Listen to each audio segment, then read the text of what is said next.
Welcome into NFL Tea Time, Week 13 edition. The Pats falling 6-0 to the Chargers. Meredith dropping a 2-10 on the season. The worst offense in the NFL keeps getting worse. Bailey Zappi was at quarterback instead of Mac Jones. It was rainy. It was cold. It was a half-empty stadium. You were at Gillette on Sunday covering that game. You were in the locker room afterwards. You were there for the grumpy Bill Belichick at the podium. I mean, what takeaways, if at all, did you get from yesterday's game? Well, first of all, the first thing that I realized, and I started noticing it about 10 minutes before kickoff, was I've never seen Gillette Stadium so empty in my entire life. I've been covering this team for 7 or 8 years now. Obviously, when Tom Brady and the Patriots were extremely good, it was easy to sell tickets. But I've never seen it like that. And I know the weather didn't help with the rain, the wind. It was cold. It was like 44 degrees. But usually fans stick it out. There was a lot of empty seats. So that was my first observation. And then I would say, I think fans were expecting there to be some rapid shift with Bailey Zappi starting instead of Mac Jones. And the way Zappi played and the way that the offense looked completely disproved that. I think the offense right now is a lost cause. It looks so bad you have to wonder if they're doing it on purpose. If it's tanking in the smartest way, but I agree with you. We said, why were the Patriots sticking with Mac for so long? With all these interceptions popping up, his awful play, his mechanics going out the window. But it was because they knew what they had at Bailey Zappi at the backup quarterback position. A guy they cut in the summer. 31 teams said, don't worry about it, we don't want him. They brought him back. And someone that we saw struggled in a more difficult and a more efficient system of what Bill O'Brien does instead of what Matt Patricia installed. But the offensive regression we saw from last season, no one expected. But Zappi was what we expected. 13 for 25 on the day. 10 of his 13 completions were 10 yards or shorter downfield. Now, given no Demario Douglas, no Kayshon Boutte, Tyquan Thornton letting a perfect deep ball go right through his hands, Devontae Parker going out of bounds on a good deep ball fade route.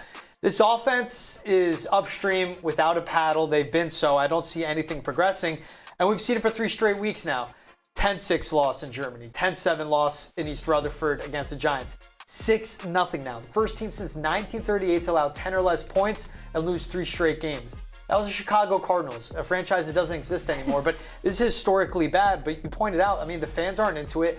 They know what they're getting now. You have to go all the way down to Foxborough, put up with the traffic on 93, put up with going out, an hour outside of the city. In a weather like that, they'd rather sit at home. I don't blame them because the product that they've been given, not just this past Sunday, but all season long, tells them otherwise to go see it. Yeah, that's right, George. 5 straight losses to the Patriots now. And another stat that I saw that's just kind of mind-blowing. I know the Dolphins are at the top of the AFC right now. They look very good. Tyreek Hill is having a heck of a season. But so far this season, Tyreek Hill has 1,481 receiving yards.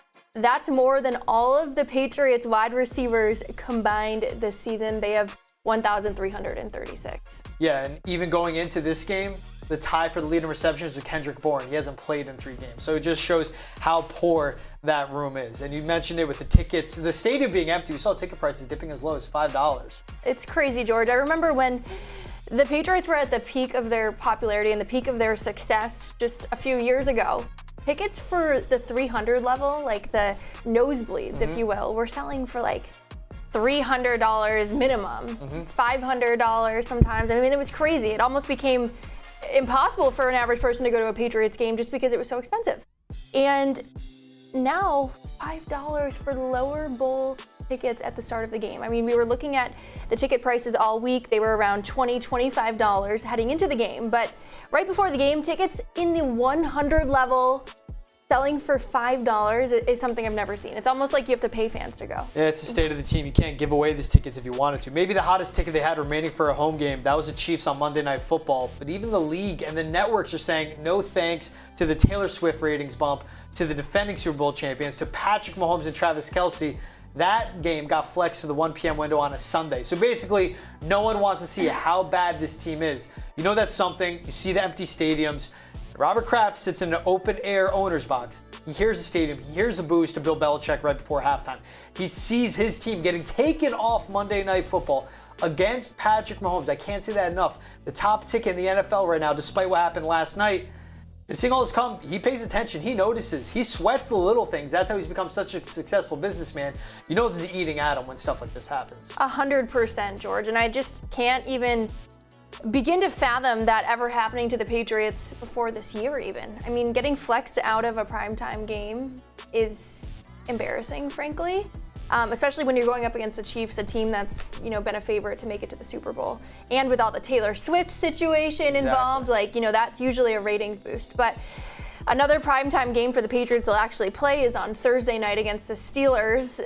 Two guys playing quarterback who can't really generate a lot of offensive points there. So that's going to be kind of a snooze fest, I'm sure. Yeah, Mitchell Trubisky against Bailey Zappi will be in that one. A total that opened up at 35, down to 32.5 in some books. So that's not the a lot lowest of scoring. total for an NFL game since 2008. That's great. What's the number at right now? 31 right now, according to BetMGM. That's what you would see in bad Big Ten games. And that's even like Iowa offense numbers. We're getting that in the NFL. That's how bad it's gone. That's how good those defenses are. But Patriots defense has been doing their job. As you said, 10-6 loss, 10-7 loss, 6-0 loss. Dakota Randall joined me, talked on Zoom, and I said, dude, are you noticing any rifts maybe percolating in the locker room, the defense side-eyeing the offense? He had a great reason on why not, and it doesn't start with the offensive players, it goes above them.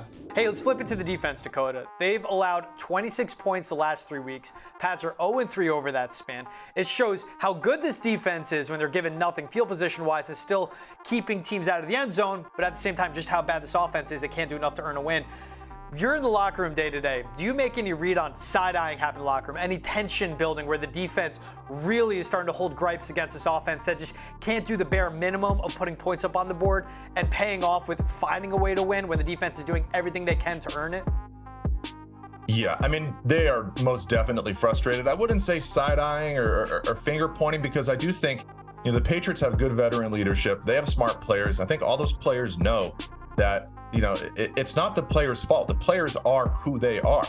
It's not Juju Smith-Schuster's fault that the Patriots gave him all that money despite his knee issues. It's not Tyquan Thornton's fault that the Patriots overdrafted him in the second round.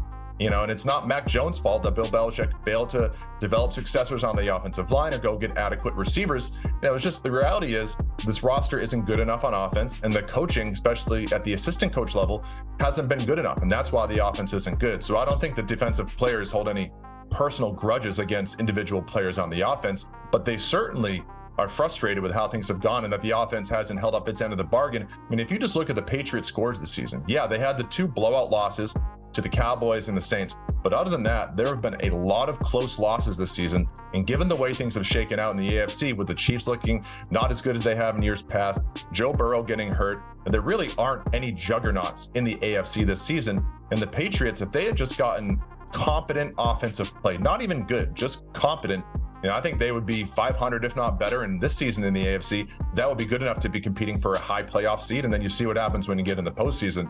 But the reality is, this offense is so bad that the fact that the Patriots have a borderline championship level defense doesn't even matter. Great point there by Dakota Randall. I don't expect the Patriots on a short week taking on Pittsburgh at home, who's coming off a loss themselves. That's a more impactful defense what the Steelers have. They didn't do it against the Cardinals, but they're able to do it the rest of the season.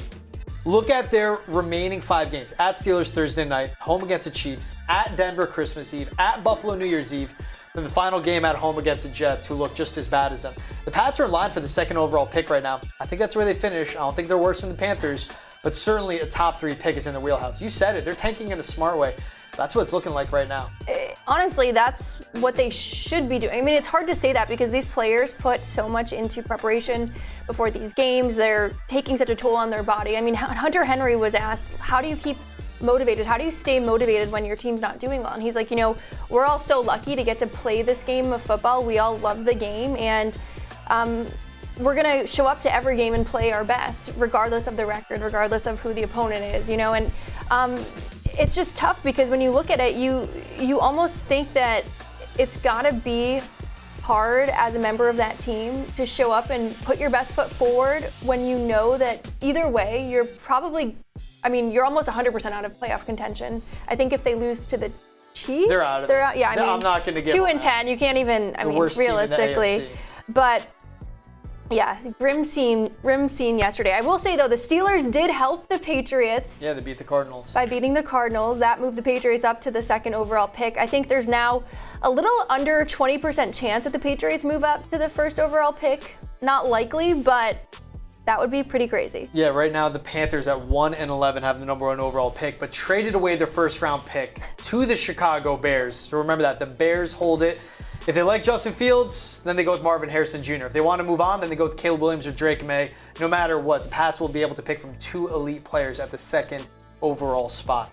I think it trends that way. I see them winning 1 more game maybe, and that's if Aaron Rodgers doesn't return for the Jets. But right now it's looking bleak for the Pats. Awful Monday Night Football. Not looking like it'll get any better. And I will say, I have to say, this group of guys in the Patriots locker room, all things considered and the adversity that they've faced, they've been pretty even keel. And I would say, like, attitude-wise, they seem, much better than you would think that they would be considering the circumstances. I don't think there's a lot of, at least outwardly to the media, finger pointing and blame. No. I think the defensive players are taking accountability. They're like, hey, we still let up 6 points yesterday from the Chargers offense. I mean, 2 field goals, really. Yeah. I mean, that's nothing. But they're saying we should have stopped those 6 points from getting on the board. Yeah. So I do like that the defense is taking accountability, but I think from a inside situation, there must be a little bit of frustration boiling between the offensive players and the defensive players when the defense is continuing to put in a lot of effort and generate results that the offense isn't. Yeah, I think it's worth pointing out what David Andrews going up to the podium, first guy after a game, still in uniform, and he gives open, honest, candid answers. He lets you peel back. You said, well, Hunter Henry, what his answer was. I think that's great. Those guys are up there answering the tough questions. Their head coach may not be doing it, but they're doing it, they're owning it. And you think of someone like Jabril Peppers on the defense. Yep. Full accountability of what he said to Saquon Barkley the other week, but also just full accountability of we. He said we in every answer. It's we. These guys show up. They get paid a ton. They know how lucky they are and they own it. And personally, I think Jabril Peppers should be on this team for years to come. I think the Patriots lost a lot of leaders, especially on defense with Devin McCourty leaving. And, the last couple of years, they've lost a lot of veteran players, and Jabril has just stepped into this leadership role. He may not be a captain, but he should be. Yeah. The accountability that he takes, the honest answers that he gives during media availability during the week after practice, I can't say enough about him. He's been great. Yeah, he's definitely earned that C on his jersey. We'll see if he gets it next year. Guys like him, Kyle Duggar, those are guys on the defense you want to keep and build around a Keon White, a Matt Judon, a Christian Gonzalez. All right, that's it for NFL Tea Time with George Balekji and Meredith Gorman. Thank you so much for watching. We'll see if the Patriots pull off a win next time we see you right here on NESN.com, NESN 360, and NESN YouTube.